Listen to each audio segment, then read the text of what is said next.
भारत के पूर्व प्रधानमंत्री श्री चंद्रशेखर जी को उनके 96वें जन्मदिवस पर श्रद्धांजलि देकर जीवन यापन के लिए स्वच्छ तथा साफ पानी जरूरी है, इस विषय पर एक संगोष्ठी का आयोजन नरेंद्र मोदी अध्ययन केंद्र तथा युवा भारती ट्रस्ट के द्वारा किया गया, जिसमें झारखंड के राज्यपाल श्री सीपी राधाकृष्णन, वरिष्ठ पत्रकार श्री राम बहादुर राय, यूपी के टूरिज्म मिनिस्टर दयाशंकर सिंह तथा जल जीवन पर काम करने वाले कर्नल दास श्री शेखपुरिया जी तथा एचयू के प्रोफेसर श्री राघव वर्मा ने अपने विचार रखे। इस अवसर पर एच.एन. मिश्रा द्वारा मोदी के मन की बात पर संकलित 2 किताबें तथा शेखपुरिया जी का जल बचाओ के किताब का भी विमोचन हुआ। वो लीड करेंगे और उसको ज़मीनी तौर पे उसको हम सामने लाएंगे। चंद्रशेखर जी की अंतिम भी जो भेंट हुई थी और चंद्रशेखर जी की इच्छा के अनुसार उन्होंने कहा था कि अब 2005 में कि नरेंद्र मोदी उस समय जी मुख्यमंत्री थे गुजरात के, कह कि उनको बुलाओ और मैं उनसे कुछ बात करना चाहता हूँ। मैं वहाँ पर मैसेज दिया और गुजरात भवन से आया। उस समय इंदू भाई पटेल हमारे ठेकेदार थे, जो उन्होंने इसको मैसेज दिया और नरेंद्र मोदी जी आए। 1-1.5 घंटे तक इन दोनों की वार्तालाप हुई। मैंने उनसे पूछा कि आपकी क्या वार्तालाप हुई। कहे कि जो अधूरे काम मैंने छोड़ करके जाने वाला हुआ तो वो अधूरे काम को नरेंद्र मोदी जी को दे करके मैं समझा करके जा रहा हूँ। ये प्रधानमंत्री चंद्रशेखर जी का जन्मदिन भी है। अभी भी गंगा जी में उसी तरह जा रहा था, फोटो लाया था यहाँ दिखाने को, पर कोई साधन नहीं है। तो हमको गंगा जी को साफ करना होगा, क्योंकि और पानी इंडिया में बहुत किल्लत है। मतलब हम समझ नहीं रहे, पेट्रोल से भी ज्यादा किल्लत है। भारत में की आबादी जो है वो दुनिया की 16% है। 1/3 उस अमेरिका की जो क्षेत्रफल है उसके 1/3 क्षेत्र में हम लोग रहते हैं, उसमें इतनी आबादी है। और वैसे ही 4% पानी है, बाकी सब फ्रेश वाटर जिसको बोलते हैं, बाकी सब तो समुद्री है, जिस सॉल्टी वाटर है। और भारत के पास सिर्फ उसका भी 4% पानी है और 1.3 मिलियन पॉपुलेशन है। मतलब पानी की, और उसको जो है उसको हम लोग ने पॉल्यूट कर दिया है। 80 अभी भी उतनी पॉल्यूटेड है। 376 करोड़ रुपए का नमामि गंगे ने प्लांट लगाया है, वह वैसे ही है। तो मैं दिखाने लाया था, पर मैं कोई साधन नहीं है। तो ये बहुत वो है बलिया के क्षेत्र के लोगों के लिए, क्योंकि वहां से लोग हैंडपंप से पानी खींचते हैं, कोई और तरीका नहीं है गांव वालों के पास। और आर्सेनिक ग्रेड 1 है, कार्सिनोजेनिक सब्सटेंस है। जितना वो लोग पी रहे हैं बहुत लोगों को होगा।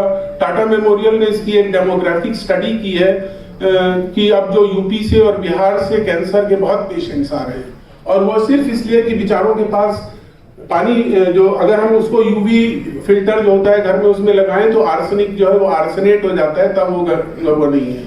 गंगा जी अब ये काम नहीं कर पा रही है क्योंकि वो उनमें कुछ ऑक्सीजन की कमी है, पॉल्यूशन की। तो बलिया उसमें नंबर 1 है। हमारा घर है गाजीपुर में, वो भी जो जितने ईस्ट यूपी में है, और पहले खाली भी बंगाल में ये सब प्रॉब्लम थी, अब जो है वो सब जगह ये problem. Flowing water or the river waters in our country. The constitution is not very clear, but because it flows through waters of various rivers flow through various states, there have been disputes. नल से जल, ये क्यों 2019 को चर्चा हुई? पानी तो जीवन का सामान्य चीज है, प्रतिदिन लगने वाली चीज है। यह बहुत ही एसेंशियल कमोडिटी है। उन्होंने आज से 25 वर्ष पहले जन भागीदारी से जल संचय का कार्य शुरू किया, और सौराष्ट्र और कच्छ उसका बहुत बड़ा एक उदाहरण है साथियों, कि जिसमें प्रति 2 वर्ष 3 वर्ष में अकाल आता था कच्छ और सौराष्ट्र के अंदर, गुजरात के राज्य में। जनता के जन भागीदारी से इतनी जोश उत्साह और सैलाब के साथ संग्रह का कार्य शुरू हुआ। लगभग कच्छ और सौराष्ट्र में आज के समय में 2 लाख से ज्यादा चेक डैम है साथियों। जन भागीदारी से 100 रुपया, 50 रुपया, 200 रुपया चंदा इकट्ठा करके सरकार ने स्कीम लाई। माननीय प्रधानमंत्री जी जब मुख्यमंत्री थे 2003 में, 90% ग्रांट सरकार देगी, 10% जनता देगी, और लगभग गांव-गांव के अंदर ये चेक डैम का प्रपोजल जाके चला गया। बहुत छोटा सा प्रयास था। अपने विचारों में 4 संशोधन करने पड़े। नंबर 1, जवाहरलाल नेहरू के बारे में जो हम समाजवादियों की बड़ी एक ऊंची राय थी, प्रधानमंत्री बनने के बाद मैंने पाया कि हम गलत थे। और ये कोई चंद्रशेखर जी पहले व्यक्ति नहीं है। समाजवादियों में 3 लोगों ने इस बात को स्वीकार किया है, मधुलिमय ने, अच्युत पटवर्धन ने और चंद्रशेखर ने, कि हम समाजवादियों को नेहरू ने छला। लेकिन दूसरी बात जो उन्होंने बताई वो उससे भी ज्यादा महत्वपूर्ण है। उन्होंने कहा कि सरदार पटेल के बारे में हम लोग समझते थे कि ये प्रतिक्रियावादी है, दकियानूसी है, लेकिन जब मैं प्रधानमंत्री पद पर पहुंचा तो मैंने पाया कि सरदार पटेल न केवल देशभक्त, तब से चंद्रशेखर जी के संपर्क में, उन्हीं के परिवार में, उन्हीं के घर में एक तरह से रह करके मैं इंटरमीडिएट तक की शिक्षा ग्रहण किया। और मैंने बहुत नज़दीक से चंद्रशेखर जी को देखा।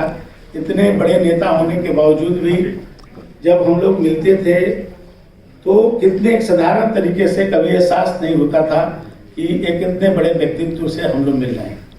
क्योंकि वो सांसद थे, उसी घर में हम रहते थे। कभी कभी ऐसे होता था कि वो बक्सर उतरते थे और एम्बेसडर गाड़ी से अकेले चले आते थे और मैं सामने वाले कमरे में रहता था। तो कहते थे दयाशंकर कुर्सी लाओ, और मैं बाहर कुर्सी लगा देता था, बैठते थे और एक सामान्य व्यक्ति भी आकर के उनसे कैसे मिलता।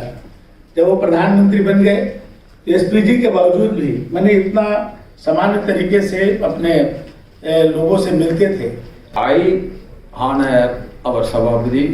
Practically speaking, we all, including Sundarji, we were following Sabhapati. He was leading the Padayatra and we were following from the back.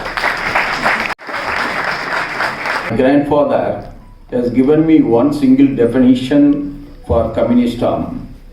That is, communism means dictatorship of labor. So what is the difference between the communist and the socialist? The difference is communist will sacrifice the nation for communism, but the socialist will sacrifice the socialism for the nation. राज्यपाल ने इस अवसर पर कई लोगों को पुरस्कृत भी किया।